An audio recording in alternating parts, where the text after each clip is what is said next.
C'est la confiance en Dieu qui nous permet d'atteindre des niveaux supérieurs dans l'attente véritable de cette délivrance qui arrive.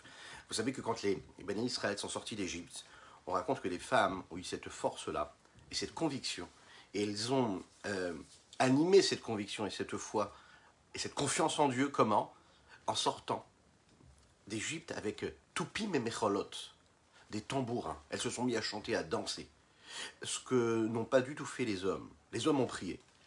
Il faut savoir ici, le rabbi de Lubavitch nous explique qu'il faut prendre une belle leçon.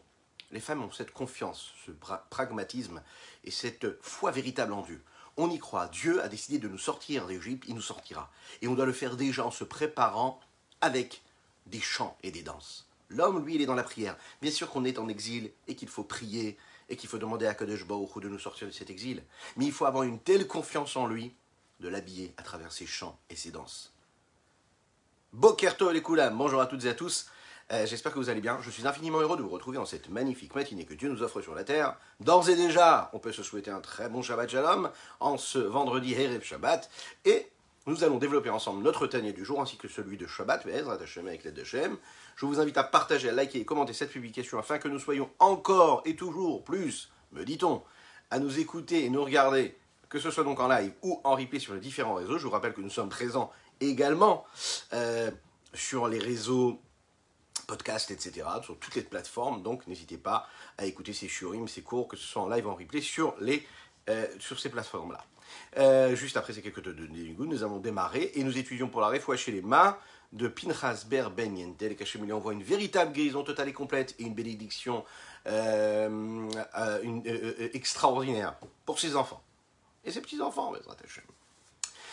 Ay da la da la la la la ya ya ya ya da ma ya da da la ya ya ya da da ya da la da ma ma ya ya da ma ma ma ma ma ma da da ya ya da ya ya da ma ya ya da ya da la ya ya da ma ma ma ma ma ma ma ma ma ma ma ma ma ha ya da ya ya ya ya da ma ya da ya ya ya ma ya da la ya ya ya ya ya ya da da la ya ya ya ma ya ya da ya la ya ya ma ya ya ya ya da la ya ya ya ya ma ya ya da ya ya ya da ma ya da ya la ya ya da ma ya da ya ya ma ya da ya ya ya da ma ya da ya la ya ya da ma ya da ya ya ha ya da la ya ya ma ya ya ya ma ya da la ya la ya ma ya da la ya ya ya ya da ya la ya ya ya ya ya ya ya ya ma ma ma ma ma ma ma ma ma ma ma ma ma ma da da la la la da ma ya da ya ya da da la ya ya da ma ya da ya ma ya da ya ya ya da ma ya ya ya ya Lechaim.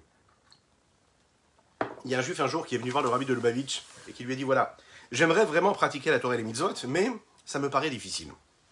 C'est compliqué. Le rabbi de Lubavitch, c'est une histoire qu'on a dû raconter déjà, mais qui est assez pertinente.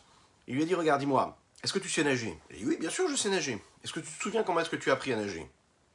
Oui, je pense me souvenir. Il lui a dit, le rabbi, il y a différentes façons d'apprendre à nager. On peut bien sûr s'asseoir dans une classe, et là, le maître nageur va nous faire une belle dissertation, une belle conférence, nous expliquer qu'est-ce qu'il y a dans l'eau, de quoi le corps humain est fait, et de quelle façon on peut flotter, et de quelle façon on peut rentrer dans l'eau, et de quelle façon on peut survivre sous l'eau, de quelle façon l'oxygène se reproduit, etc. On peut parler de théorie, mais on peut aussi apprendre, tout simplement, à sauter dans l'eau. On saute dans l'eau, et c'est la plupart des gens, c'est comme ça qu'ils apprennent à nager, on est d'accord? On saute dans l'eau, et puis on barbote un petit peu quand on est petit ou un peu plus grand, et petit à petit on trouve nos marques, et on trouve cet équilibre que l'on peut avoir dans l'eau, et ensuite on arrive à nager. Il y a deux façons, tu peux rester sur le bord de l'eau, ou sinon tu peux plonger. Eh bien dans la Torah c'est pareil. On peut bien sûr étudier la pratique, on peut étudier la théorie.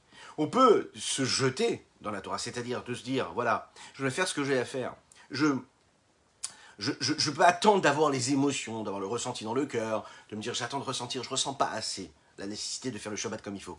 Je ne ressens pas assez vraiment, je ne vibre pas vraiment quand je fais la tfila, ou quand je respecte le Shabbat, ou bien quand j'accomplis telle ou telle mitzvah. J'attends vraiment de bien maîtriser la théorie, la philosophie du judaïsme. Ensuite, bien comprendre, bien faire naître en moi l'émotion, les sentiments, les ressentis. Et ensuite, je ferai ce que la Torah me demande. Eh bien, la chassidoute, elle te dit non, pas du tout. C'est l'inverse. Hamahase ou aïka. L'action, c'est l'essentiel. Qu'est-ce que ça veut dire? Ça veut dire que ce n'est pas les émotions et les ressentis qui doivent d'abord s'installer. Bien sûr que j'ai peur. Bien sûr que je ne sais pas si je vais réussir à flotter. Bien sûr que mon papa me dit, vas-y, jette-toi dans l'eau, t'inquiète pas, tout va bien se passer. Mais je ne ressens pas encore cette confiance. Je ne ressens pas cette tranquillité.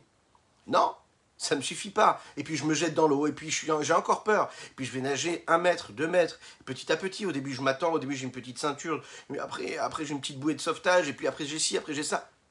Et à un moment, je trouve cette confiance en moi. Et pourtant, quand j'ai commencé, je ne l'avais pas, cette confiance. Pourtant, au début, je n'avais pas ce ressenti de stabilité. La Torah, c'est pareil. C'est pas grave si tu ressens pas. C'est pas grave si tu t'es levé un matin et tu ne ressens pas du tout la nécessité de te connecter à Dieu en étudiant la Torah ou en accomplissant une mitzvah. C'est pas grave si tous les soucis, tout ce que tu portes sur tes épaules assombrissent et obscurcissent la gaieté, la tranquillité, la joie que peut te procurer d'accomplir la Torah et les mitzvot. C'est pas grave, tu le fais quand même. Pourquoi? Parce que l'action, c'est ce qui compte. Les émotions viendront juste après les actions. Nous avons parlé de cette problématique qui est la dépendance. Vous vous en souvenez? La dépendance, c'est ce qui est central chez l'homme et ce qui régit beaucoup de notre existence. Alors, ça peut être à petite dose comme à grande dose. C'est vraiment le cas de dire quand on parle de dépendance. Ça peut devenir quelque chose d'obsessionnel ou ça peut être quelque chose de passif. Mais souvent, si on regarde bien un petit peu, on fait une introspection, on ne va pas trop exagérer puisqu'il est quand même tôt ce matin. Oui, en effet, on va se rendre compte qu'on a beaucoup de petites dépendances et des grandes dépendances. Mais des petites dépendances, ça veut dire des dépendances, des ancrages neuropsychologiques, on va les appeler comme ça, hein, ça va globaliser un petit peu tout, inclure tout. Il y a ce qu'on a reçu dans notre éducation, et ces choses-là qui font qu'on ne sait même pas pourquoi, mais on est dépendant de ces petits gestes. Par exemple, on est dépendant de nos rituels, toujours les mêmes gestes, toujours les mêmes attitudes. Prendre un café comme ci et pas un café comme ça. Le prendre avant le verre de l'eau ou après le verre d'eau, etc., etc. Quand on parle du principe que Mohar Shalit à l'élève, le cerveau maîtrise le cœur, ça veut dire que chacune et chacun d'entre nous, peu importe qui on est, en tout temps et en tout espace, pardon, on a la possibilité de maîtriser ce que notre cœur nous dicte. Quelle est la différence entre une personne qui est en bonne santé et une personne qui est en cours de guérison? Il y a des différents exemples qu'on est capable de donner, mais il y a une question qui se pose juste avant cela pour expliquer la différence qu'il y a entre la personne qui est déjà guérie, en bonne santé, et la personne qui est dans un processus de guérison.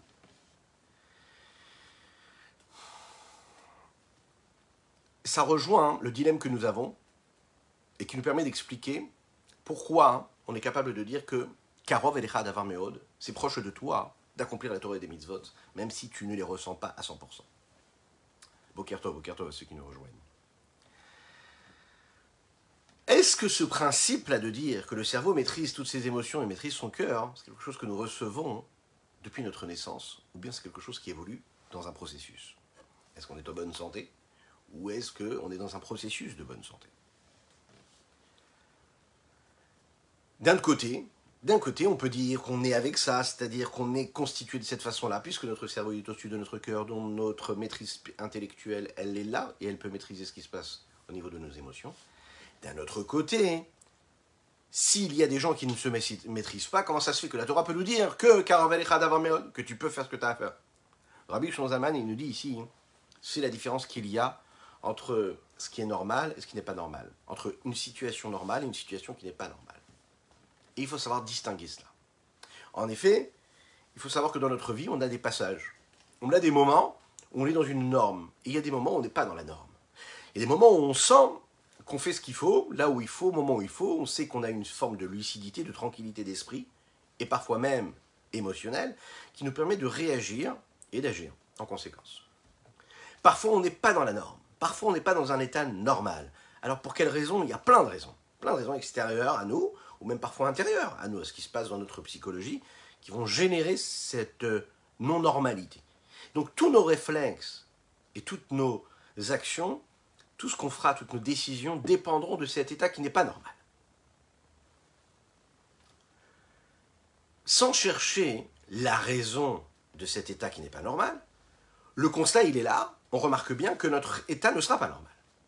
Parfois on ne s'en rend même pas compte, mais parfois on se lève un matin, on se dit mais c'est pas possible, qu'est-ce qui m'arrive en ce moment? Je sens que je ne suis pas comme d'habitude, d'abord j'ai réagi comme je ne devais pas réagir, j'ai parlé comme je ne devais pas parler, j'ai ressenti ce qu'il ne fallait pas que je ressente, je ne ressens plus la même chose quand j'ai envie de faire une mitzvah ou quand je me comporte avec autrui. Il y a quelque chose qui est différent en moi. Donc on ressent cet état qui n'est pas normal en nous. Un homme qui est en bonne santé, le Rabbi Shlomo Zalman veut nous dire ici, n'est pas le même qu'un homme qui est en cours de guérison, pour ne pas dire un homme qui est malade. Un homme normal qui est tranquille dans son corps, un homme qui est en bonne santé psychologique dans son âme, eh bien sûr qu'il va naître avec Moar Shalit à la lèvre, le cerveau qui maîtrise le cœur. Peu importe le cœur, là où il va l'entraîner, il va l'amener, peu importe la puissance et l'intensité que le cœur va y mettre, toujours, Moar Shalit à l'élève, son cerveau refroidira à chaque fois ce que son cœur lui demandera et exigera de lui. Quelle est la condition sine qua non? C'est cette décision qu'il a pu prendre un jour, sans le savoir, et souvent et parfois en le sachant, en ayant décidé de se dire, voilà, je ne suis plus mon cœur. Ça veut dire que j'ai appris à détecter à chaque fois pourquoi j'ai cette décision, pourquoi je prends cette direction, pourquoi est-ce que je tombe ici maintenant dans le panneau, pourquoi est-ce que je prends cette direction alors que je ne devais pas la prendre, pourquoi est-ce que j'ai cette pulsion qui vient en moi alors que je ne suis pas censé l'avoir. J'ai appris en fait à avoir le bon réflexe au bon moment, qui est de me dire, ok, j'analyse tout de suite, qu'est-ce qui m'arrive, pourquoi est-ce que je pense comme ça, pourquoi est-ce que je ressens ça. Ok, c'est pas mon cerveau qui dicte, c'est pas la norme, je mets de côté. C'est un homme qui va se mettre, quelqu'un de discipliné, on en revient toujours à ça, qui s'est mis des barrières en lui, qui sont là, et qui sont comme vous savez, comme ces alarmes là, qui se mettent en route dès qu'on s'approche. C'est un infrarouge. Il sent déjà la chose arriver, il sent la vague, ok, il se dit, si bon, j'y vais même pas. Il sait détecter. Et ça, c'est le molar. Le molar, c'est comme on l'a déjà dit, c'est ce sas de refroidissement quelque part. De l'autre côté, un homme qui ne maîtrise pas, qui n'a pas pris cette décision-là, alors il sera à chaque fois dans le combat. C'est-à-dire qu'il est déjà dans le ring, quelque part. Alors en effet, une fois qu'il est dans le ring, bon, il a moins de facilité que le cœur. Mais s'il n'est même pas monté sur le ring du combat, s'il reste au niveau intellectuel de l'histoire, de la froideur de l'esprit, il est un peu plus tranquille.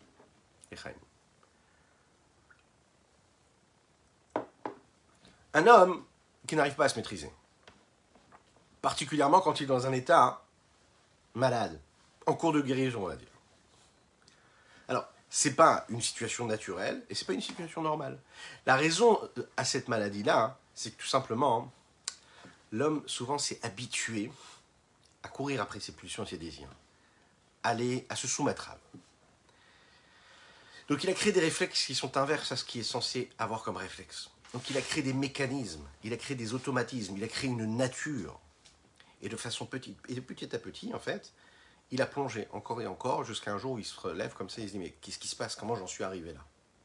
Qu'est-ce qui m'a écarté comme ça de ce que je suis censé être? Qu'est-ce qui m'a écarté de mon monde intérieur ainsi que de mon monde extérieur? Qu'est-ce qui fait que je suis plongé et submergé autant par cette matérialité, par ce matérialisme et par la grossièreté et l'impureté malheureusement de ce monde-là. Et souvent, le Rabbi Shlomo Zalman veut nous dire, c'est cette quête-là de plaisir, de désir, qui fait que l'homme après va devenir égoïste, égocentrique, à tel point que qu'est-ce qui dicte son comportement, ce sont ses quêtes de plaisir et de désir, et il se retrouve complètement hors de contrôle. Ces hommes-là, parfois, se retrouvent à l'extérieur du monde. Ils deviennent très rapidement aussi des hommes coléreux, des hommes qui sortent du monde, qui ne sont même plus capables de vivre les moments normaux de la vie selon ce que le cerveau et ce que la norme nous dicte en général, parce qu'ils ont perdu le pouvoir de décision. C'est ce qu'on appelle être dépendant. Cette dépendance fait en sorte que l'homme va se comporter sans aucune limite, et cette sensation de quête de désir et de plaisir lui fait partir dans tous les sens, à tel point même qu'il va faire tomber toutes les digues, que ce soit de l'éducation, que ce soit même spirituel, ça on n'en parle même pas.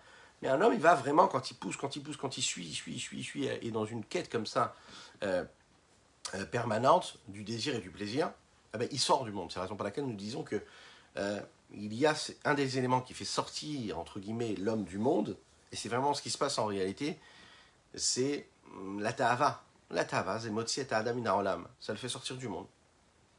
Maintenant, la Torah, hein, si on prend et on oppose ce principe-là au verset qui nous intéresse en ce moment, qui karov elecha davar meod. C'est proche de toi, tu as la possibilité de le faire. Bah, comment c'est karov elecha davar meod? C'est quoi cette histoire? Comment une personne qui se trouve dans cette situation-là arrive à s'en sortir? Alors ici, il nous dit le Rabbi Shlomo Zalman, il faut savoir que quand la Torah nous dit Kikarov elecha davar meod, que c'est facile pour toi, on parle des hommes qui sont en bonne situation, c'est-à-dire qui sont en bonne santé matérielle, physique, spirituelle, émotionnelle. Un homme qui n'est pas capable de se maîtriser, il est donc dans une situation qui n'est pas normale. Vous imaginez un petit peu ce que ça veut dire? Ça, c'est extraordinaire. Il faut être conscient qu'un homme qui n'est pas capable de maîtriser ses émotions, c'est un homme qui n'est pas normal. Eh ouais, ça n'est pas un homme. Un homme qui n'est pas capable, par son cerveau, de refroidir ce que son cœur lui dicte, c'est qu'il est dans un état de maladie. C'est un homme qui est en cours de guérison, on va le dire comme ça, pour être positif. D'un autre côté, on va avouer, le fait de connaître la maladie, on connaît ce principe, c'est la moitié de la guérison.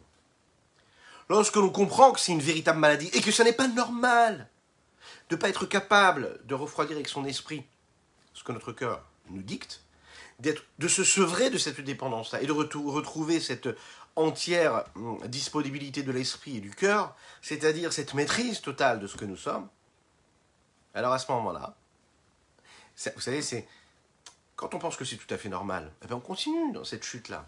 On continue à vivre cela. Le fait de savoir déjà qu'il y a un problème, déjà ça nous aide à essayer de trouver des solutions pour s'en sortir et guérir. Lorsqu'on parle du service de Dieu, comment est-ce qu'on va réparer ça? Quand on parle de l'homme dans sa vie, quand on parle de ces problèmes physiques qu'un homme qui pourrait avoir, et que le fait de connaître et de mettre le doigt sur la maladie, c'est ce qui nous permet de trouver le bon traitement à cette maladie, Bezrat Hashem, en bonne santé pour tout le monde jusqu'à 120 ans, eh bien il faut savoir qu'au niveau de notre service de Dieu, c'est pareil. Le fait que tu saches que ça n'est pas normal, que ton esprit n'arrive plus à se maîtriser, et n'arrive pas à maîtriser son cœur, et que tu n'es pas en pleine possession de tes moyens, parce que tu es toujours dans ces dépendances-là que tu peux avoir dans ta vie, eh bien, cet enfermement, cette prison que tu as toi, sache, le fait que tu sois conscient, c'est déjà quelque chose. Et c'est la raison pour laquelle ici il nous dit, le rachat, l'ibam birshuto. Les réchaïm, les impies, eux, leur cœur, il est en leur territoire. C'est-à-dire qu'en fait, ils ne sont pas considérés comme vivants. C'est ce qu'il va nous dire ici. Quelqu'un de vivant, c'est quelqu'un qui est en bonne santé. Quelqu'un qui est en bonne santé, c'est quelqu'un qui est conscient. Et quelqu'un qui est conscient, c'est celui qui a un cerveau qui peut maîtriser son cœur. Maintenant, toi, tu as un cerveau et tu as un cœur. Mais concrètement, tu n'arrives pas à maîtriser ton cœur. Donc, tu es dans un état de non-vie. Temporel. Temporaire.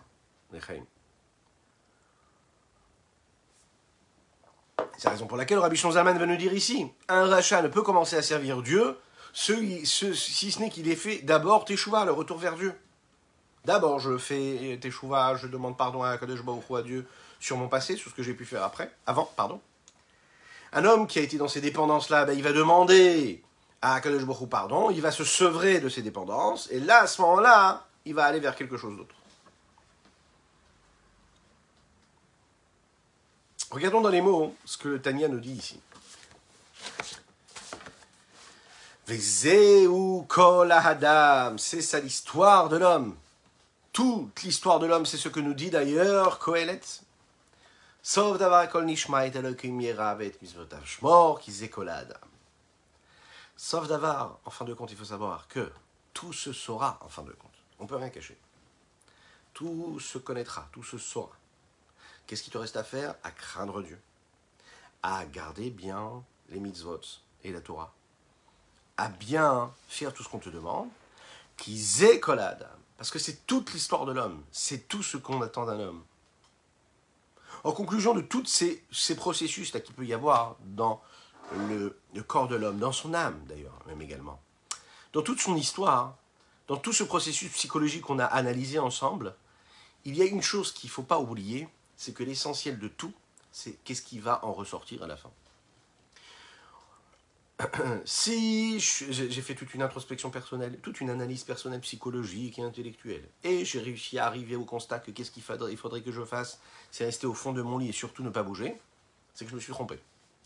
Si à la fin de cette remise en question, de ce recul que j'ai pu prendre, de cette analyse-là, je me suis dit, ok, je me lève et j'agis, alors à ce moment-là, c'est que j'ai fait une bonne analyse. Pourquoi? Qu'ils que la Adam, parce que toute l'histoire de l'homme, c'est de faire. On sait très très bien que l'homme, il a ce cœur et qu'il a ses pulsions et qu'il a cet état de non-normalité. Dieu le sait, la Torah le sait, nos chachamim le savent. Seulement, ce qu'ils lui disent, sache que tu as quand même la possibilité de changer la donne. Tu as en toi cette possibilité. Elle est où cette possibilité? Ben, elle est en toi. Tu vas la chercher en toi et tu vas te rappeler juste d'une chose, que tu as ses pleins pouvoirs. Quoi? De faire. Là, sotam, de faire. L'expression de l'homme à travers ses actions, c'est l'élément central qui va fixer ce qu'il fait, ce qu'il est. Non pas ses sentiments, ses émotions et son appréciation, mais ce qu'il fait ou pas. Dans le monde de l'action, la seule chose qui compte, c'est l'action concrète. Pas seulement pour cette vie-là que nous vivons ici-bas, mais aussi pour l'impact et l'influence que cela va avoir sur notre monde futur. Quelqu'un qui fait quelque chose de négatif, même si dans son fort intérieur, il a des très bonnes intentions, il a des très bonnes pensées, tu as fait quelque chose de négatif, on va compter, on va comptabiliser ce que tu as fait de négatif. Un homme qui fait du bien, même si à l'intérieur de lui il n'est pas tranquille, même s'il y a un combat intérieur en lui, un combat psychologique ou même sentimental, émotionnel, ce qui va compter, c'est ce qu'il est en train de faire. C'est un homme qui a plein de doutes, un homme qui a des pulsions et qui refoule ces passions-là et ces pulsions, il les met de côté et il se dit allez, je vais aller faire une mitzvah. Il est dans le concret, il fait quelque chose de positif. Mais il faut savoir qu'on va le juger sur ses actions. Ah, sa tête, elle n'était pas claire. Ah, il n'est pas encore en paix avec lui-même. C'est pas grave, tu as des doutes, mais tu t'es levé, tu as fait ta tefuna. Tu t'es levé, tu as bien respecté le Shabbat. Ah, t'es pas tranquille, tu as plein de questions. Il y a des choses qui sont pas claires en toi. Tu as encore t'es pas serein. C'est pas grave, tu as fait ce qu'il fallait. Dieu va regarder ce que tu as fait. Il va pas te juger négativement par rapport à ce que tu as pu faire ou ce que tu peux avoir dans ton cœur. Dans la Gemara, Hérouvine, dans le Talmud, ce qui va être rappelé ici, où les machar roulés. Rabbi Zalman nous dit ce mot-là, il dit, et le lendemain, etc. Qu'est-ce qui va se passer le lendemain? C'est-à-dire qu'aujourd'hui, tu fais. Demain, ce qui va se passer, c'est-à-dire dans le monde futur, les Kabel Sraram, c'est pour recevoir le salaire. On ne fait pas les choses pour recevoir le salaire, mais sache que ce que tu fais là maintenant, tu le fais maintenant. Peu importe ce qui se passe à l'intérieur de toi. Moi, je suis une bère, mais ma comacher, comme c'est expliqué dans un autre endroit, les Chaim. Le monde dans lequel nous vivons, c'est le monde de l'action. C'est un monde où on ne peut pas maîtriser, et on peut passer une vie entière à essayer d'arriver à maîtriser toutes les petites parties qui font partie, qui sont notre âme. Que ce soit la pensée, que ce soit les émotions, que ce soit les actions qu'on est capable de faire. Lorsque l'homme arriva à se parfaire à la fin de son existence, à la fin de ce qu'il a à faire ici-bas sur Terre, pendant ces longues années que Dieu lui a données jusqu'à 120 ans en bonne santé, alors à ce moment-là, il pourra arriver à comprendre et à saisir tout ce processus de sa vie. Si l'homme avait la possibilité déjà ici-bas de ressentir tout ce qui est bon, de ressentir tout ce qu'une mitzvah peut lui apporter, toute la sainteté qu'il est capable de faire naître dans une seule mitzvah, eh bien, il ferait que des mitzvot. Il ferait que des mitzvot, parce que si vraiment on serait conscient, si vraiment on était conscient de ce que c'est, comme on a l'habitude de dire, dans ce monde-là, on ne se rend pas compte, mais les mitzvot, il suffit de se baisser pour aller les ramasser, les mitzvot. Mais si vraiment on était conscient de leur valeur, on ne ferait que ça. Un homme ne pourrait pas faire autre chose. Donc qu'est-ce qui se passerait? On n'aurait pas de libre arbitre. C'est trop facile. Si déjà on te dit, on te montre tout ce que ça peut t'apporter une mitzvah, tu ferais que ça. Alors vous allez me dire, ouais, mais c'est bien gentil, mais nous on préfère ça. Dommage, pourquoi est-ce que nous ne donne pas vraiment... Montre-nous vraiment le salaire. Ne nous montre pas ce qui va se passer là-bas. Dis-nous tout de suite ce qui va se passer. Comme ça, au moins, on est tranquille, on fera ce qu'il faut. Et en fait, les Chachamim nous disent non, parce qu'après, l'homme n'a plus le libre arbitre, il ferait que ça, il ferait que des mitzvot. Les Chaim. le plaisir qu'une mitzvah peut apporter dépasse tous les plaisirs que le monde peut nous offrir. Ça, on ne le sait pas, on n'en est pas conscient. David Amelech lui dit Kirvat Elokim litov. Qu'est-ce qui est bon pour moi, c'est d'être proche de Dieu. Ça veut dire que le fait d'être rapproché de Dieu, c'est ressentir véritablement ce que Dieu peut nous apporter. On sait que le Moar, le cerveau, lui, il maîtrise sa nature de ce qu'il est et de ce qu'il a pu être et saisir à l'intérieur de lui-même. Et ce cerveau ne maîtrise pas seulement ce qu'il lui-même peut être, c'est-à-dire, il peut aussi décider de maîtriser les expériences émotionnelles qui peuvent être suscitées par ce qui se passe à l'extérieur du monde, par ces éléments de l'extérieur qui viennent emballer son cœur et ses émotions. Le moire, de parce qu'il est dans sa nature-là, a la possibilité de maîtriser ce côté gauche qu'il y a du cœur, dans le cœur. Il a la possibilité de maîtriser sa bouche. Il a la possibilité de maîtriser tous les membres de son corps qui sont les outils, les moyens de l'action. Ce n'est pas un décret. Ça fait partie de la construction de l'homme. L'homme ne peut pas maîtriser ce que son cœur, ne peut pas décider par exemple que son cœur n'ait pas de désir qui ne soit pas convenable à être des bons désirs. Il ne peut pas dire à son cœur arrête d'avoir envie, ça. Arrête d'avoir une pulsion pour telle ou telle chose. Arrête d'avoir le son qui monte à la tête quand tu as un moment, qu'il y a quelque chose qui te dérange et qui te met en colère. Non, ça tu peux pas. Tu peux repousser, et tu peux pas l'éduquer. Ah si, tu peux l'éduquer, pardon. Tu vas pouvoir l'éduquer parce que petit à petit, tu vas changer sa nature. Mais à la base, dans sa nature, le cerveau n'est pas censé, ne peut pas, a priori, dire au cœur, non, non, ne ressens pas ça. Ressentir, il ressent parce que c'est sa nature.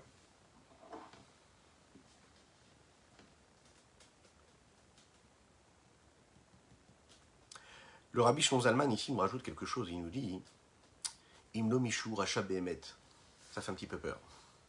Il dit, si ce n'est pas qu'il soit vraiment un rachat. Ça veut dire véritablement. Là, on a parlé jusqu'à maintenant. On ne parlait pas de ces gens, vous savez, qui sont extraordinaires. On parle des gens normaux. Ces gens qui ont la possibilité d'être des bénonymes. Ça veut dire qu'ils sont dans ce travail permanent de combattre le mal et d'aller vers le bien. Un homme comme ça, on ne peut pas dire qu'il est parfait. Parce que parfois, il peut être aussi un rachat. Mais il peut aussi être un bénonyme. Il peut aussi se tendre vers le tzaddik. Pourquoi ? Parce qu'il a la maîtrise de son cerveau. Alors peut-être que son cœur l'aurait amené à gauche, mais lui il a décidé d'aller à droite. Donc il a le pouvoir. Parfois, il y a des Rishaim qui sont véritablement Béhémet. Celui qui est rachat Béhémet véritablement, c'est pas qu'il est rachat parce qu'il a fait quelque chose de mal ou parce qu'il a eu une mauvaise pensée, mais il est profondément mauvais en lui. Que Dieu nous en préserve. Comme les Chachamim nous disent, il est dit comme ça, les Chachamim nous disent que les Rishaim sont dans le territoire de leur cœur, et ce n'est pas leur cœur qui est dans leur territoire. Ça veut dire qu'ils n'ont pas la possibilité de le maîtriser. Ce sont des Rishaim gmurim, total, complet. Ces personnes-là ne sont pas capables d'utiliser leur pensée rationnelle pour se maîtriser. Ils ne peuvent même pas maîtriser leur volonté profonde, mais même leur conduite. Ils sont totalement emprisonnés dans ce processus de chute vertigineuse, de destruction totale émotionnelle, à tel point qu'ils ne sont même pas en mesure de s'en sortir. Ils sont tellement emprisonnés qu'ils n'ont même plus la force de s'en sortir. C'est pas que l'homme n'est pas capable de penser, c'est pas qu'il n'est pas conscient de ses actions qui l'amènent vers cette chute vertigineuse, vers ce désarroi total. L'homme est conscient, mais il n'y arrive pas. Il n'arrive pas à s'en sortir. Il a perdu complètement le contrôle. À tel point que son cerveau ne peut pas maîtriser son cœur. Et automatiquement, donc, il est poussé vers cette destination qui est une destination qui est inconnue, enfin connue, qui est complètement l'inverse de ce qu'il devrait faire. Cela dépend, en fait, d'un processus intellectuel qui s'est mis en route, mais ce n'est pas qu'il s'est coupé, mais il manque de force pour contrer tout ce qui le pousse à aller vers cette déchéance. Il manque de force pour aller contrer toutes ces pulsions qui viennent de son intérieur, de lui-même d'ailleurs, ça ne vient pas de l'extérieur. quand l'homme arrive à ce cercle vicieux où il se sent tout en bas, tout en bas, tout en bas de l'échelle, et qu'il ne voit même pas, et quand on le regarde, on se dit, mais voilà quelqu'un qui est vraiment hors de contrôle. Vous savez, ces personnes, malheureusement, on se dit, mais je ne sais même pas comment le prendre, je ne sais pas quoi le dire, et si on dit un mot, on sait qu'il va le prendre comme ça, on lui dit l'inverse, il le prendra aussi d'une autre façon. On a vraiment l'impression que la personne est dans ce cercle vicieux et qu'elle ne s'en sort pas. Mais malheureusement, on nous dit ici, c'est la, entre guillemets, la punition de ces hommes-là qui se sont laissés trop emporter, qui n'ont pas à un moment coupé, sectionné cette dépendance-là qu'ils avaient. Et ça les emmenait tout en bas, tout en bas, tout en bas du trou. C'est la punition de la puissance, de l'intensité qu'ils avaient à fauter. Cet homme-là, en réalité, il est dans une forme de mort spirituelle, même en étant vivant ici-bas. Cette punition que l'homme peut avoir, on pourrait croire que c'est une punition qu'il va avoir dans le monde futur. Mais en fait, non, elle commence déjà maintenant. Pourquoi est-ce qu'elle commence déjà maintenant? Parce que, de la même manière que le tzaddik qui vit dans ce monde-là, il peut déjà commencer à goûter à ce qu'est le monde futur tout en étant dans ce monde-là, mais le rachat lui-même, pendant sa vie, peut déjà vivre en fait des choses négatives. Quand l'homme, par exemple, se laisse voir et se laisse emporter par les plaisirs du monde et il se laisse chuter et descendre, il voit comment son corps et son âme l'amènent à la chute. Mais c'est un petit peu comme dans un cauchemar où il se sent tomber, il se sent dépendant et qui n'arrive même pas à trouver cette main secourable qui viendra le sortir de là où il est.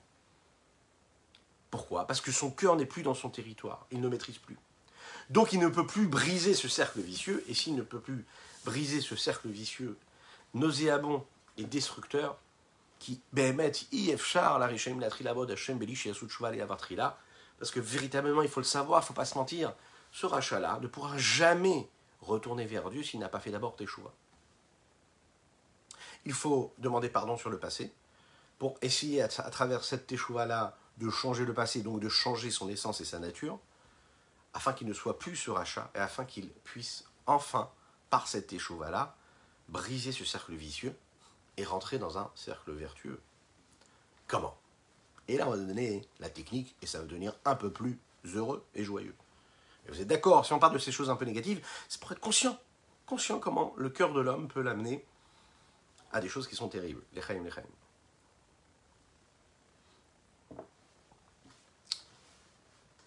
לשבר הקליפות שמסך מבדיל ומחיצה של ברזל המפסקת בינם לאביהם שבשמיים.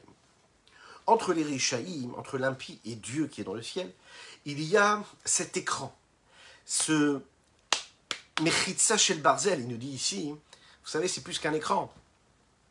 C'est ce mur de fer qui est là et qui bloque. Qu'est-ce que sont ce mur-là, c'est quoi? C'est les avonotes, c'est les péchés qu'un homme il peut commettre. Comme le dit le prophète Yeshaya, im avonotechem ayuv mavdilim beinechem leben elokechem.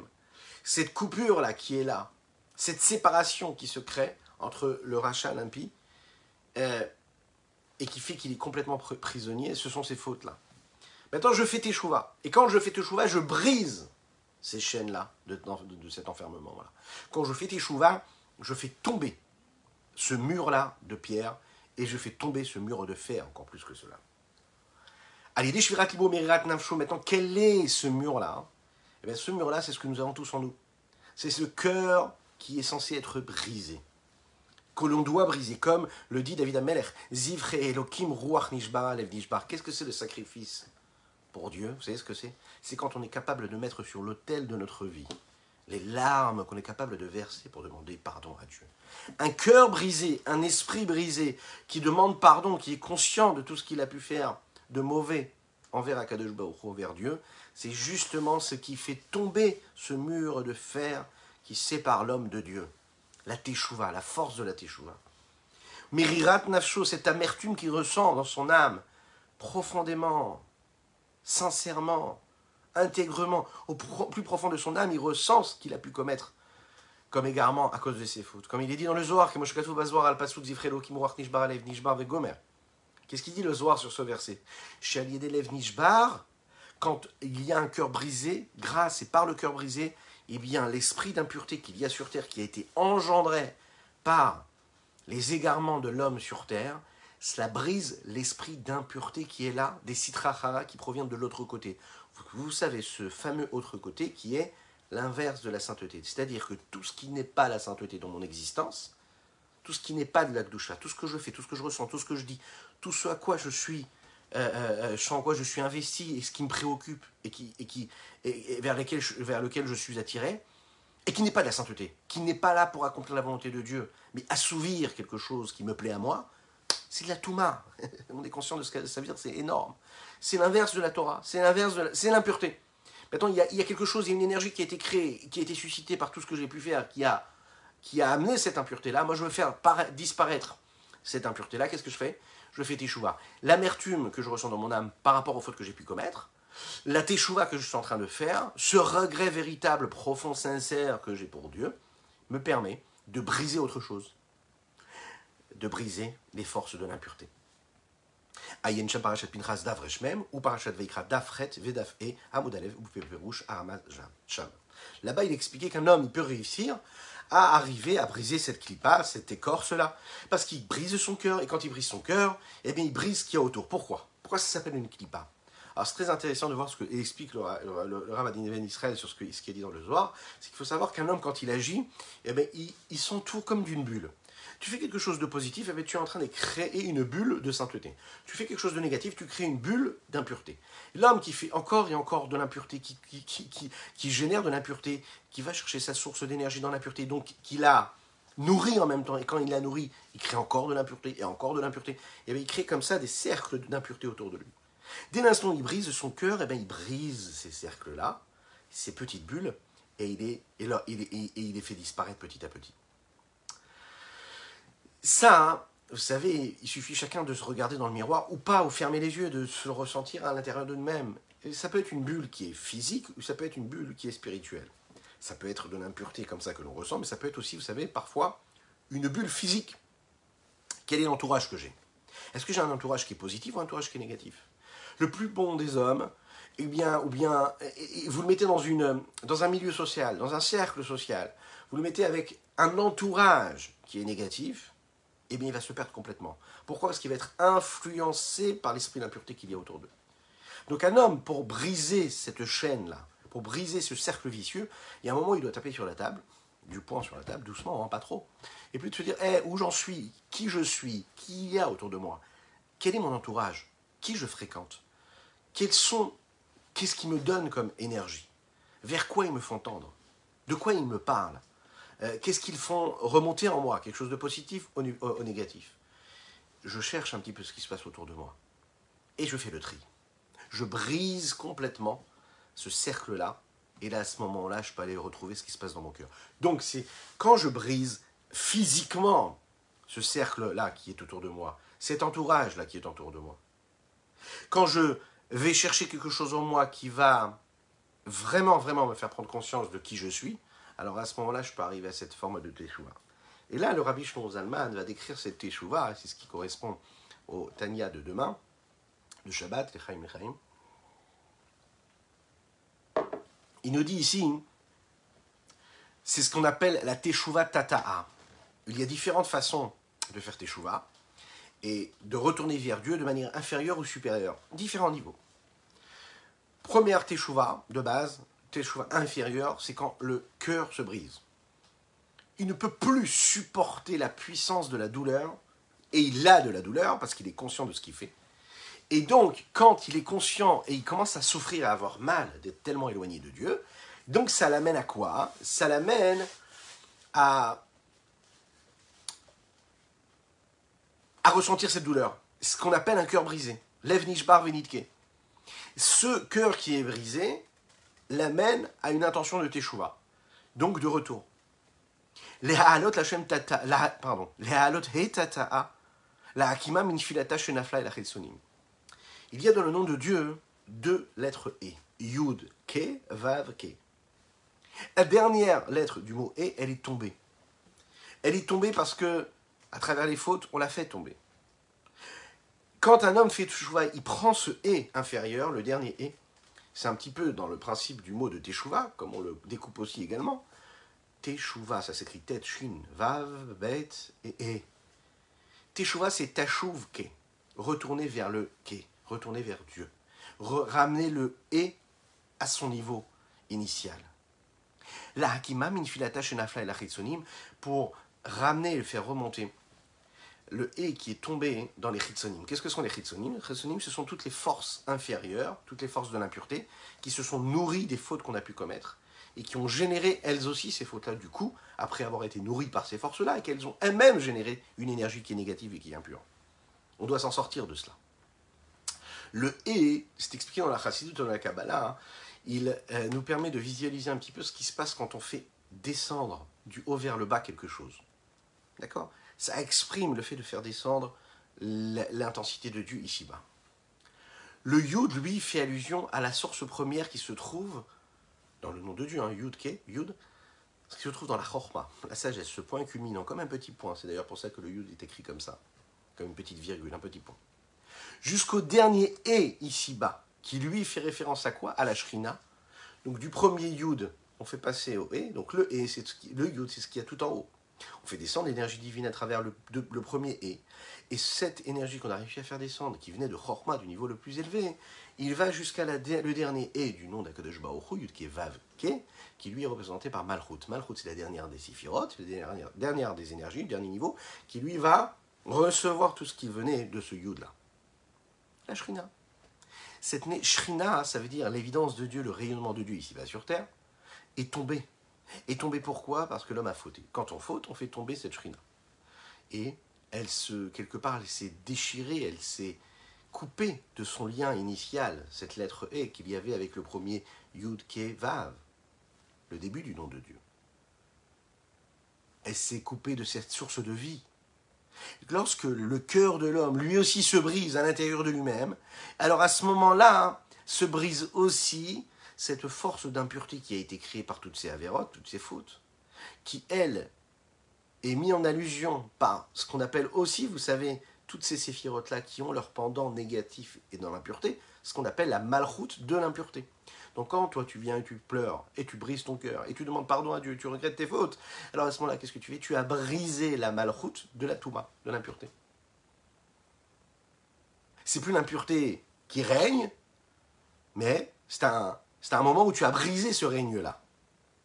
Et à ce moment-là, grâce à cela, je peux arriver à faire teshuvah, à revenir, c'est-à-dire de ramener l'étincelle divine qu'il y avait, c'est-à-dire cette petite partie de Shekhinah qu'il y avait, c'est-à-dire, dans un autre terme, la dernière lettre est du nom de Yud Ke Vav Ke, qui est l'inférieur, et de la ramener à sa place, qui est dans le nom de Dieu, Yud Ke Vav Ke, ce qui était tombé dans l'impureté, je le ramène et je l'amène au plus haut niveau, afin qu'il puisse se relier, se rattacher quelque part.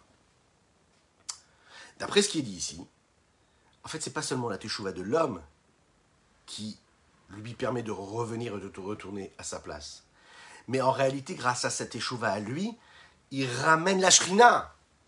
Hein, c'est pas juste nous, c'est la Shrina aussi qu'on a ramené à sa place. En fait, on rend service à deux personnes, à nous-mêmes et à la Shrina, si on peut les appeler des personnes. L'homme a fait tomber la Shrina, il a ramené dans ce qu'elle avait de plus bas, c'est-à-dire dans son cœur, dans son âme, puisque c'est en lui que cela se passe, tout ça. Quand il fait teshuvah, eh bien, il relève la Shrina de sa chute.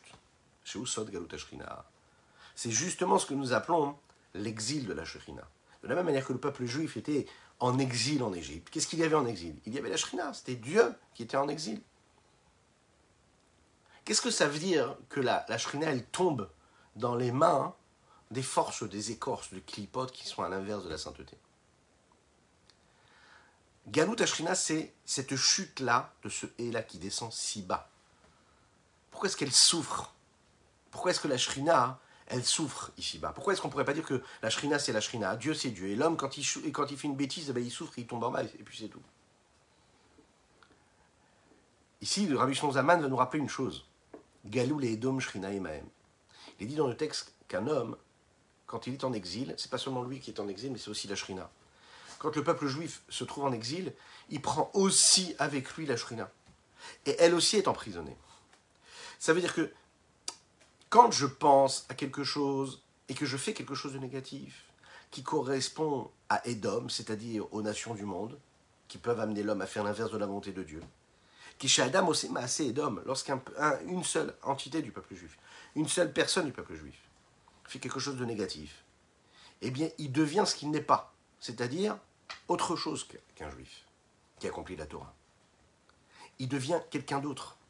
Chaque personne, chacune et chacun d'entre nous du peuple juif, on ne doit pas se laisser emprisonner par cela, et on doit sortir de cet exil-là. Parce que quand on va dans cet exil-là, quand on se sent exilé par nos actions, nos pensées ou nos sentiments, c'est pas seulement lui qui est en train d'exiler, mais c'est aussi la Shrina. Il fait descendre et il rabaisse ce niveau, cette étincelle divine qui fait vivre son âme, les différentes parties de son âme, Nefesh, Ruach, Neshama, et il les amène au niveau le plus bas, dans la faute. Parce que quand il les utilise pour la faute, à ce moment-là, ils sont habillés par les forces de l'âme animale qui, elle, provient de l'écorce, qui, elle, est dans le côté gauche du cœur. Si on veut, à ce moment-là, son âme divine, qui est l'étincelle divine, qui agissent dans ce corps-là, eh bien, ils sont emprisonnés et ils sont habillés par les forces du mal.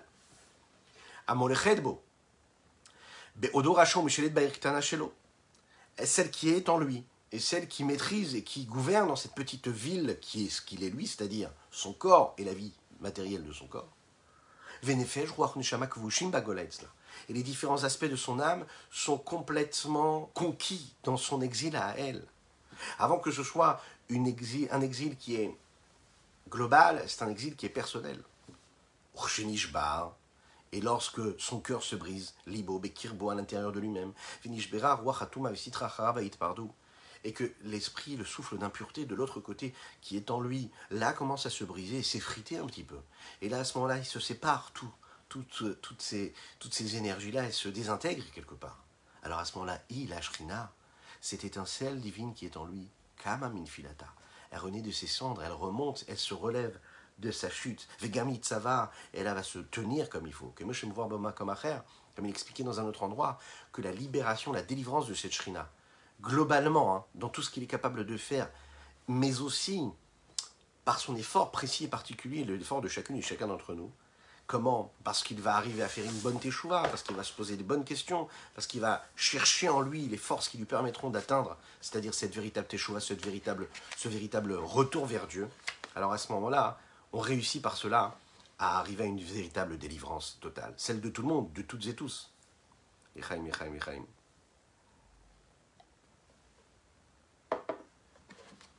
C'est sur ces mots-là que nous allons nous quitter.